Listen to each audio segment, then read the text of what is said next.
vote offers for your help in choosing our next king, but my offer I think you will find painful to refuse. Will you take wine, Superior? No, my lord, thank you. Glokta hobbled painfully over the threshold. I will not stay long. I, too, have a great deal of business to attend to. Elections don't rig themselves, you know. Of course. Please be seated. Ingolstadt dropped happily into one of his chairs and gestured to another. It took Glokta a moment to get settled, lowering himself carefully, then shifting his hips until he discovered a position in which his back did not give him constant pain. And what did you wish to discuss with me? I have come on behalf of Archlector Thult. I hope you will not be offended if I am blunt, but His Eminence wants your vote. The nobleman's heavy features twisted in feigned puzzlement. Very badly feigned, as it goes. I am not sure that I understand. My vote on what issue?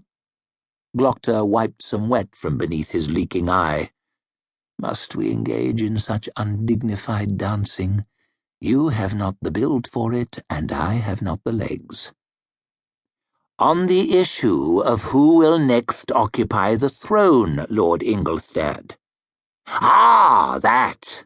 Yes, that, idiot. Superior Glokta, I hope I will not disappoint you, or His Eminence, a man for whom I have nothing but the highest respect, and he bowed his head with an exaggerated show of humility, when I say that I could not, in all good conscience, allow myself to be influenced in any one direction. I feel that I and all the members of the Open Council have been given a sacred trust. I am duty-bound to vote for the man who seems to me to be the very finest candidate from the many excellent men available. And he assumed a grin of the greatest self-satisfaction. A fine speech. A village dunce might have even believed it. How often have I heard it or its like the past few weeks? Traditionally, the bargaining would come next, the discussion of how much exactly a sacred trust is worth, how much silver outweighs a good conscience, how much gold cuts through the bindings of duty. But I am not in a bargaining mood today. Glokta raised his eyebrows very high. I must congratulate you on a noble stand, Lord Ingolstadt. If everyone had your character, we would be living in a better world. A noble stand indeed, especially when you have so much to lose. No less than everything, I suppose. He winced as he took his cane in one hand and rocked himself painfully forward towards the edge of the chair. But I see you will not be swayed, and so I take my leave. What can you refer to, Superior? The nobleman's unease was written plainly across his plump face. Why, Lord Ingolstadt, to your corrupt business dealings? The ruddy cheeks had lost much of their glow.